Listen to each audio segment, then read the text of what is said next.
Seja bem-vindo a mais uma Comissão Executiva. Hoje falamos de empreendedorismo das startups e das empresas, dos projetos bem-sucedidos ou fracassados. Para isso, conto hoje, como é habitual, às segundas-feiras com Rui Leão Martinho, bastonário da Ordem dos Economistas, e hoje em especial com o engenheiro José Basílio Simões, da ISA. Muito bem-vindos aos dois, especialmente ao engenheiro José Basílio Simões. Rui Leão Martinho, bem-vindo mais uma vez, como sempre, às suas segundas-feiras. Empreendedorismo, comece por si, tem sido uma das palavras mais gastas destes últimos anos, não é? Eu digo, bem gasto ou mal gasta? Está gasto, eu acho que bem gasto com os resultados que começamos a ter desde os últimos anos. Mas um bocadinho gasto, até porque se utiliza às vezes sem perceber bem o que é. E, portanto, até se pensa que pode ser uma alternativa, veja bem, à questão de haver menos facilidade de arranjar hoje trabalho. Ora, não é nada disso. Empreendedorismo requer exatamente a capacidade de quem quer efetivamente fazer um investimento, ter uma ideia e querer começar com um empreendimento, requer que essas pessoas estejam efetivamente preparadas. E, portanto, em primeiro lugar, ter uma boa ideia bem desenvolvida. Normalmente essa ideia, hoje em dia já chegamos também a uma conclusão que é relativamente aceite, que deve ser desenvolvida o mais possível com as universidades. E em Portugal temos imensos polos de desenvolvimento deste tipo de atividades, quer em Lisboa, quer no Porto, quer no Minho, quer em Aveiro. E, portanto, Portugal tem já uma ligação muito boa relativamente àquilo que podem ser as novas ideias e pô-las em prática. Depois, perceber o que é que deve ser a constituição dessa empresa, com que capitais, que capital próprio é que vamos reunir, depois que tipo de ajudas ou de auxílios é que se possam ter e, com tudo isto, tentar efetivamente o mais possível ficar independente de capital alheio e daquilo que hoje sabemos que é efetivamente mais difícil, mais caro, mas também mais perigoso, que é o crédito, e nomeadamente o crédito bancário. As empresas em Portugal, nos últimos anos, que têm surgido dentro daquilo que nós consideramos o empreendedorismo em termos muito genéricos, muitas delas têm o seu caminho cheio já de sucesso, para além de Portugal, como é evidente, noutros mercados, em muitos mercados. Aqui, por exemplo, hoje o engenheiro José Basílio falar-lhe da ISA e do que é exatamente o corporizar de todas estas ideias de um projeto bem-sucedido. Temos também casos que falharam e o interessante, aliás, a Eduardo interviu muito bem no seu início, o interessante é também analisarmos não só os casos que correm bem, mas quando correm mal, porque é que correm mal? O que é que efetivamente estava na gênese da ideia ou da maneira como se organizou e se montou para que depois não se tenha um sucesso? Não é um hábito muito português, não é? Não é nada português. Não. Nós costumamos ver isso exatamente, por exemplo, nos Estados Unidos, em que as pessoas têm falhanços e depois voltam com novos projetos e têm um grande sucesso. E a vida é feita exatamente de alguns altos e de alguns baixos e deve-se ter exatamente a ideia de que nem tudo corre bem. E, portanto, quando não corre bem, o que precisamos é de analisar, tirar as devidas ilações e conclusões para quando formos para outra iniciativa, as coisas correrem melhor. E porquê é que isso não acontece em Portugal? Não temos essa cultura de... É uma cultura, é uma educação. Ou... É uma educação que eu penso que em Portugal não é feita. Também não é feita no sentido só do sucesso. Por exemplo, a característica daquelas civilizações como a japonesa é muito preparada para o sucesso. Por exemplo, os japoneses são desde pequeninos preparados para serem muito bons, para serem os melhores e vê que depois há grandes problemas quando efetivamente os seres humanos que são formados de determinado tipo de características que às vezes não podem sempre conjugar esse absoluto sucesso, dão efetivamente problemas para esse tipo de pessoas que não atingem esse determinado êxito. Em Portugal, eu acho que, efetivamente, o falhar, e sendo uma coisa tão normal, porque todos os dias nós falhamos nos nossos objetivos. Desde manhã, quando saímos de casa, até voltarmos a casa, há uma série de coisas no dia que queríamos ter feito e que não fizemos. Claro. Se transplantarmos isto depois para os projetos empresariais, é evidente que há uns que têm grande sucesso, há uns que morrem pelo caminho, há uns que têm uma explicação imediatamente perceptível porque é que se falhou, há aqueles que é preciso analisar mais profundamente e perceber se foi a conjuntura, se houve alguma falha que até não foi prevista quando se esteve a fazer o projeto, quando se esteve a montar a empresa, mas efetivamente é uma questão de cultura e de educação que a pouco e pouco eu penso que tem que ser suplantada, porque isto, digamos, é a vida. Nós somos feitos de coisas boas, de coisas más, e temos ao longo da nossa vida coisas que correm muito bem e coisas que correm mal, e devemos assumir que, efetivamente, de toda essa súmula, o que é preciso é que depois o saldo seja positivo no final e que não estejamos nunca, digamos que, a prejudicar ninguém, nem com os nossos sucessos, nem com os nossos êxitos, nem com os nossos fracassos. Até porque os fracassos muitas vezes são necessários precisamente para conseguir ter sucesso, não é? Exatamente. Às vezes são pré-condição. Engenheiro José Basílio Simões, a ISA é seguramente um caso de sucesso, com certeza que também terá tido pontos em que se calhar faria de forma diferente. Explique-nos melhor, para todos percebermos agora de início, o que é que faz esta empresa. Sim, muito bom dia, obrigado pelo convite para estar aqui. O que é que faz a ISA? A ISA faz telemetria, portanto faz sistemas de medição à distância e controlo à distância.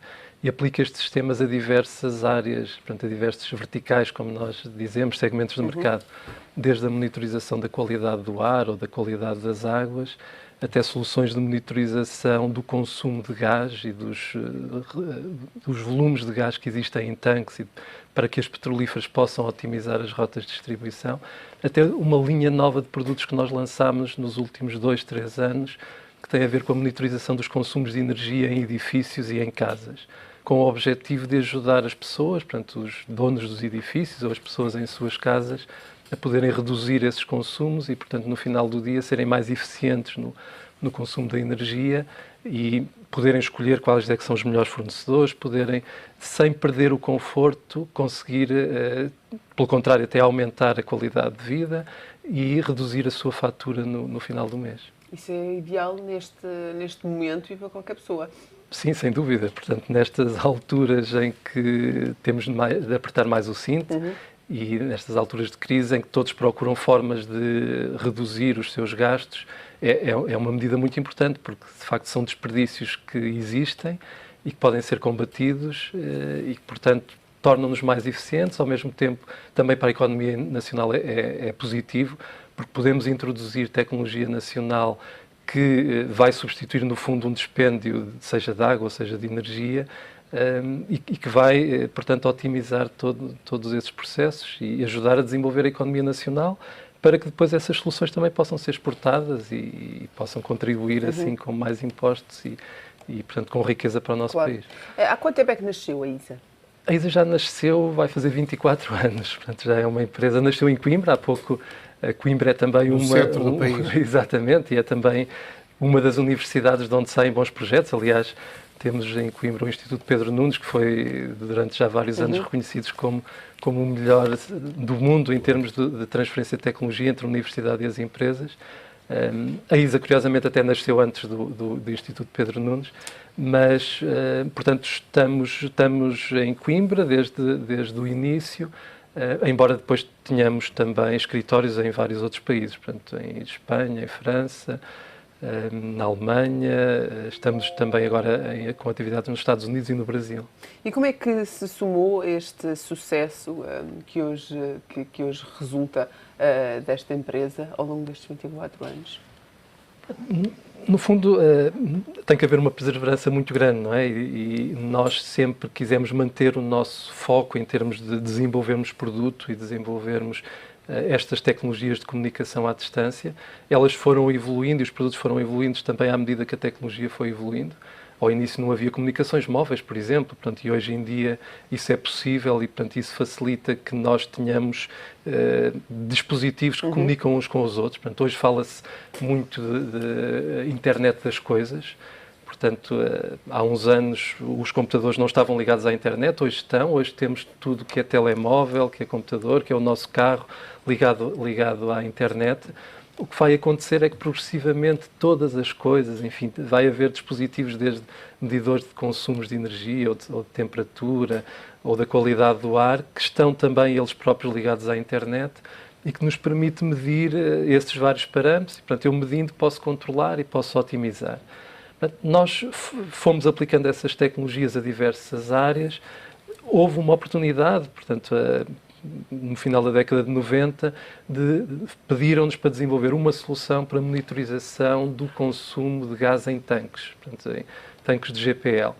Não existia no mundo uma solução desse género, portanto, nós fomos os primeiros a desenvolver, porque houve uma necessidade, portanto, enfim, houve aqui um cliente que, até aqui da zona da Grande Lisboa, a Vigal, que tinha essa necessidade, portanto, normalmente são as empresas mais pequenas que são mais inovadoras, e aqui também foi, portanto, era um pequeno distribuidor de gás que, no fundo, queria evitar que os seus clientes tivessem rupturas de abastecimento e queria otimizar as suas rotas de distribuição para reduzir a frota de caminhões que está a abastecer os tanques. Portanto, nós desenvolvemos essa solução, instalámos aqui, depois fomos apresentar a outras petrolíferas, portanto, fomos apresentar à Repsol, à BP, à Shell, que felizmente são empresas que estão presentes por muitos países, por esse mundo fora. Portanto, com o exemplo que fizemos aqui em Portugal, depois fizemos em Espanha, fizemos em França. No ano 2000 ganhámos um concurso importante em França. Foi o primeiro concurso, o primeiro projeto de grande dimensão em termos da telemetria do GPL. E assim tornámos-nos pioneiros e líderes neste nicho de mercado. Um pontapé não direi de saída, mas para um mercado maior e para foi o início da internacionalização. Lançar a empresa no mundo, não é? Sim. Uma empresa como nós, e que investe muito fortemente em inovação, portanto, no desenvolvimento dos seus próprios produtos, não pode sobreviver só com o mercado nacional, é impossível. Não é? Portanto, temos que conseguir vender para o mundo inteiro. E esses primeiros negócios que nós fizemos ali perto do ano 2000, a nível internacional, portanto, abriu-nos as portas do mundo, efetivamente, e permitiu-nos começar a exportar, começar a vender em maiores quantidades e, portanto, conseguir ter as receitas suficientes para continuar a inovar no produto e continuar a desenvolver o produto. Rui Leo Martinho, dizia agora o engenheiro José Basílio Simões que normalmente as pequenas e médias empresas acabam por ser as mais inovadoras. Isto prova que, se calhar, a inovação às vezes surge de uma necessidade. Eu penso que é um exemplo exatamente do que estava a falar o engenheiro José Basílio, que é a necessidade acaba por ditar a quase urgência de descobrir um método novo, uma maneira nova, uma coisa inovadora, uma coisa diferente. E isso sucede muitas vezes. E é por isso também esta ênfase de que muitas vezes são as médias empresas que acabam por ter necessidades que não estão satisfeitas, não encontram a capacidade de responder àquilo que necessitam e acabam por investir. E por falar hoje, que é muito interessante isto, com as universidades e com os polos das universidades, nomeadamente as que têm características mais técnicas, mais tecnológicas, para tentar arranjar uma solução. De qualquer maneira, nós também temos depois inovação nas chamadas grandes empresas, as multinacionais, a outro nível, que são aquelas também que inovam permanentemente, até em termos de competitividade e de concorrência com os seus rivais e pares. Agora, em Portugal é muito interessante que isto tem vindo exatamente no caminho de serem mais médias empresas que tenham desenvolvido e que tenham procurado soluções e que depois as lançam no mercado. Evidentemente, começam por lançar em Portugal, e é bom, mas este mercado é muito estreito e, portanto, nós temos que encontrar, neste mundo todo global, que a globalização permitiu, temos que encontrar outros caminhos. E aí é que é curioso ver que todo este tipo de empresas, que efetivamente conseguiu primeiro em Portugal ter uma ideia inovadora, desenvolvê-la, montar a empresa, arranjar os capitalistas / trabalhadores certos e o desenvolvimento do negócio aqui, depois foram para além fronteiras.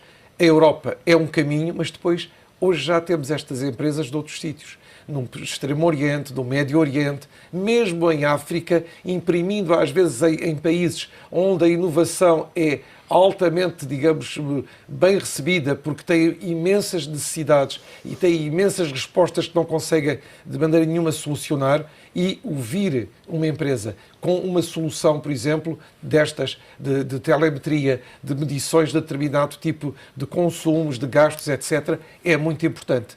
E, portanto, as empresas portuguesas efetivamente encontraram um mundo que vai para além da União Europeia, que é já este mundo global. Estão em concorrência com as dos outros países, porque é evidente que quando falamos em empreendedorismo aqui, também temos empreendedorismo nos outros países, e há países onde ele praticamente até faz parte quase do ADN dos seus habitantes. Os Estados Unidos, a Inglaterra, são países onde isto sempre existiu, sempre foram inovadores, sempre foram empreendedores, e têm também, além disso, o caso é dos Estados Unidos, um mercado interno enorme, e, portanto, às vezes há empresas que nós não conhecemos fora dos Estados Unidos, mas que lá são verdadeiros potentados, porque se espalham por aqueles Estados todos. Ora, nós em Portugal estamos exatamente na parte contrária. País pequeno, país estreito, mas país muito aberto ao mesmo tempo. E, portanto, à medida que vamos tendo aqui a capacidade de ter uma boa ideia e uma boa organização depois que a monta e que a lança, o melhor depois é abrir-nos para o mundo e, como vê, até com prémios internacionais, que é uma coisa que eu acho que também é muito, muito recompensadora do esforço que depois os portugueses aqui fazem para efetivamente encontrar um caminho e serem bons empreendedores.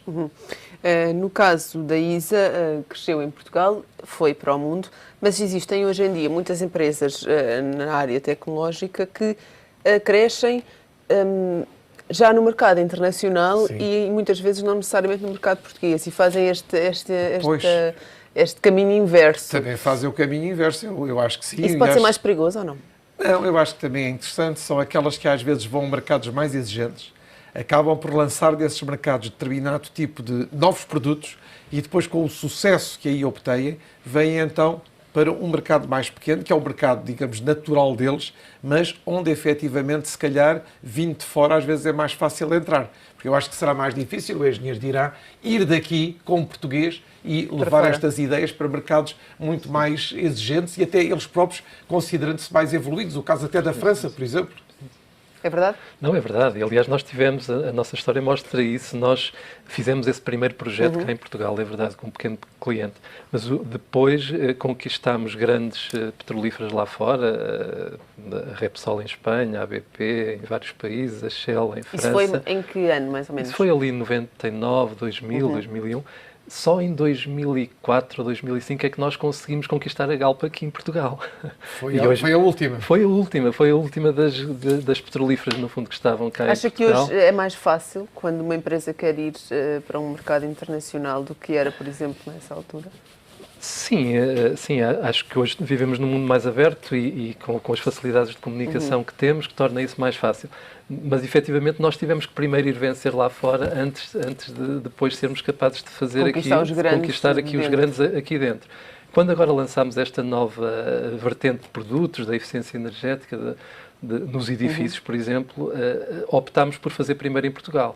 E eu confesso que 3 anos depois, não sei se foi a decisão certa, porque nós fizemos alguns primeiros projetos aqui com sucesso, para demonstrar que é possível realmente reduzir consideravelmente, cerca de 20% os consumos de energia nos edifícios e com isso ter um payback bastante curto, menos do que 2 anos, para este tipo de tecnologias. Mas a verdade é que também, fruto de toda a situação que se vive no país, não temos conseguido aqui no país convencer as pessoas a fazer esse pequeno investimento que tem um retorno rápido. Portanto, hoje estamos já a apresentar estas soluções lá fora, no Brasil, no Médio Oriente, em Espanha, em Inglaterra, em França. E se calhar foram aqui 2 anos que nós perdemos, porque desta vez pensámos, vamos desta vez primeiro fazer em Portugal e depois fazer lá fora. E efetivamente é o problema que temos neste país, não é? Que é um país pequeno, com um mercado pequeno, em que depois as pessoas estão preocupadas numa altura destas com outras coisas e acabam por não facilitar que inovações que nascem cá dentro possam também crescer um pouco mais cá dentro. Mas se tivesse ido para fora e se tivesse tido sucesso mais rápido, acha que o sucesso cá dentro teria sido também mais rápido e mais bem conseguido? Ou seja, nós damos mais valor e muitas empresas existem em Portugal que fizeram esse percurso propositadamente, não é? Sim. Foram para fora, tiveram sucesso e só depois vieram para o mercado nacional, que acabou por lhes dar mais valor do que se começassem no mercado nacional. Falta-nos aqui esta cultura de empreendedorismo que tem os Estados Unidos, como falava o Rui Martinho, e que nós ainda não conseguimos ter, não é? É mesmo uma questão cultural também. Sim, é cultural, sem dúvida. Continua, eu acho que aos poucos isso tem melhorado, mas continua a haver um pouco esse estigma, não é? Enfim, produtos alemães são bons, produtos americanos são bons, produtos japoneses são bons. E eu costumo dizer isto muitas vezes, quer dizer, não precisamos de ser aqui protecionistas, portanto, e não estamos num mercado protecionista, mas poderia haver determinadas regras, por exemplo, obrigar quer o Estado, quer as grandes empresas a uma fatia do seu orçamento de compras ter que ser utilizado em pequenas e médias empresas. em soluções de pequenas e médias empresas. Ora, se tiverem que fazer compras a pequenas e médias empresas, automaticamente estão a beneficiar de alguma forma as empresas nacionais. Porque uma pequena empresa alemã ou americana não consegue chegar aqui. Tem custos de contexto, tem custos de logística, tem custos de não estar presente no mercado que faz com que não possam competir nesse tipo de concursos. E, portanto, isso seria uma forma de privilegiar, efetivamente, as tecnológicas portuguesas, portanto, e as pequenas e médias empresas portuguesas, e que depois os projetos que façam aqui servem de montra para projetos depois lá fora.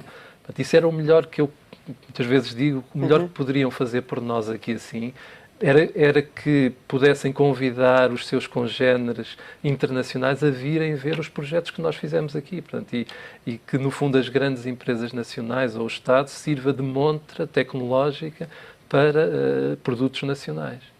Há pouco falou do Instituto Pedro Nunes. Não sei se alguma vez a ISA já foi buscar estes recém-licenciados ou se associou a algumas destas startups que surgem. Já aconteceu, não é? Sim, já aconteceu. Nós temos algumas participadas em determinados nichos de mercado que nasceram no Instituto Pedro Nunes ou que estiveram incubadas 2-3 anos no Instituto Pedro Nunes. Portanto, voltando àquilo que falávamos antes, efetivamente a inovação é mais fácil de acontecer e as fases iniciais de validação do conceito, de validação do mercado, conseguem-se mais facilmente fazer numa empresa mais pequena do que numa empresa média, mesmo como a ISA, porque começamos, enfim, uma startup está preparada e o objetivo de uma startup é validar um determinado modelo de negócio. Até provar que ele funciona, é provar que consegue conquistar alguns clientes. Depois, uma empresa, para crescer, tem que ter os seus processos de qualidade, tem que otimizar a produção, portanto, tem outro tipo de preocupações e tem que otimizar todo esse processo, o que acaba por tornar mais difícil que alguma inovação consiga vencer, porque é necessário aprovar os projetos, é necessário ter todos os procedimentos de compras, etc. Portanto, nós estamos sempre atentos a esses projetos de inovação, portanto, que aparecem nos concursos de empreendedorismo, que aparecem nessas incubadoras tecnológicas, para que, se fizerem sentido, podermos colaborar com elas e um dia poder torná-las também participadas da ISA e poder ajudá-las a crescer connosco. Essa parceria, essa associação é benéfica para os dois lados? Sim, sem dúvida, sem dúvida. Portanto, vamos partilhar a nossa experiência, vamos partilhar os nossos contactos e o network internacional e, por outro lado, vamos beneficiar da inovação que essas empresas fazem. Portanto, isto estimula o ecossistema de empreendedorismo. E, portanto, tem que ser assim, de facto. Eu costumo dizer, estas questões do empreendedorismo não se resolvem de um ano para o outro. Portanto, isto é uma questão geracional, é uma questão que vai levar décadas a alterar e a ter o seu efeito. Mas nós temos que ver isto, não é? Temos que ter empresários de sucesso que vendem as suas empresas e que depois investem noutras empresas mais pequenas. Temos que ter casos que falharam, mas que depois voltam a tentar e que depois são bem-sucedidos, para que as pessoas possam também aprender com aquilo que são os erros dos outros, não é? Portanto, criar essa cultura de maior partilha e de maior colaboração entre todos. Portanto, isso vê-se noutros ecossistemas de empreendedorismo de sucesso e falta aqui, não é? E é uma coisa que de facto precisa de muitos anos para começar a acontecer. Rui Leão Martinho, as startups são uma boa possibilidade de começar a crescer num mercado enquanto empresa? São uma boa hipótese e, efetivamente, tal como agora aqui se assinalou, é uma hipótese que deve ser acarinhada, deve ser estimulada, mas que leva o seu caminho com algum tempo. Não temos agora, digamos, uma vaga de startups que vão modificar a economia de uma maneira muito, digamos, imediata e que se vê os resultados logo a seguir daquele exercício. Temos aquele problema que falava há pouco da dimensão, não é? Temos a dimensão. Temos o Facebook, temos o WhatsApp, mas isso fica para os Estados Unidos. Exatamente, mas esses casos que nós até normalmente, quando estamos a falar de empreendedorismo ou quando estamos a dar aulas, gostamos de falar do Google, da Ryanair, etc., são bons como exemplos, mas depois há os outros casos mais pequenos e são exatamente esses startups que eu me estava a referir. Agora, Portugal, já com esta, digamos, dimensão que tem hoje, de novas empresas assentes numa ideia inovadora, já é muito diferente do Portugal, por exemplo, dos anos 80 ou do princípio dos anos 90 do século passado. Já estamos noutro patamar e já estamos a procurar diferenciar para depois abrir caminho e poder ter acesso ao tal mercado global. E, portanto, isso é positivo. Claro que isto tem a ver com formação.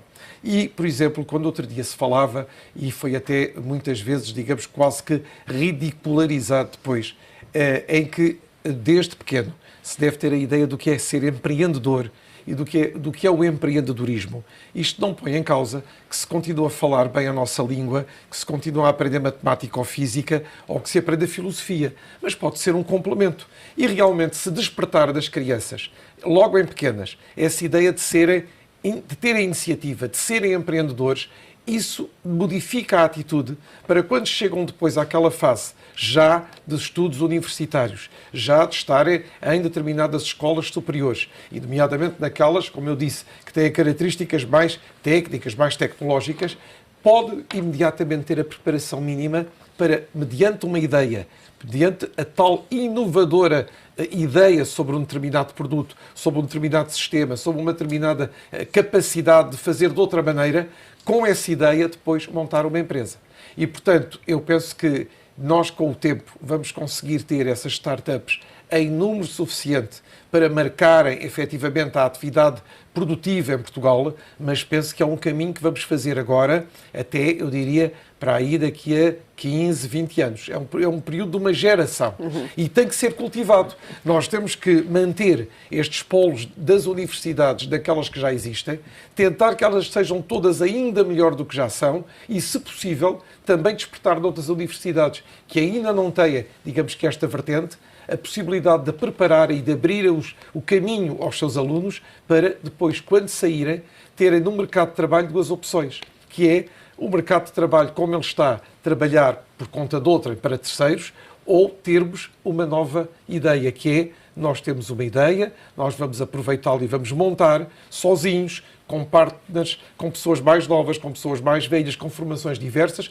vamos formar uma empresa para lançar este ou aquele produto, esta ou aquela nova ideia sobre determinado tipo de produto, determinado tipo de indústria. E, portanto, com tudo isso, eu penso que é uma questão de tempo, mas as startups, se calhar daqui a 15 anos, 20 anos, vão ser em número relativamente importante e aquelas que já estão no mercado estão já depois relativamente bem colocadas para ser uma nova via de desenvolvimento em Portugal.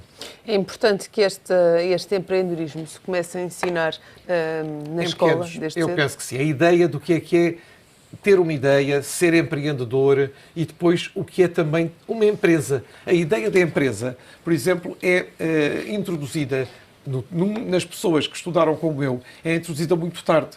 Nós chegamos a fazer uma opção por ideias, por exemplo, de um curso de economia, sem perceber, efetivamente, o que é uma empresa, o que é que são empresas e como é que as empresas têm tanta diversidade, das grandes, das pequenas, das médias, agora as microempresas. E, portanto, eu acho que hoje em dia devemos preparar logo os mais pequenos, todos aqueles que iniciam o percurso escolar, para este tipo de ideias. Não é preciso imprimir-lhes uma ideia que às vezes pensam de que eles não é questão de ser patrão, mas é que nós vivemos numa economia de mercado que hoje em dia é estendida praticamente a todo o mundo. Repare, são muito poucas as exceções dos países que não querem ou não aceitam ou não praticam, mesmo dizendo que não são, a economia de mercado. E, portanto, nesta economia em que estamos, é bom que as novas gerações sejam preparadas para escolherem também o seu caminho, que pode passar, efetivamente, por serem empreendedores eles próprios.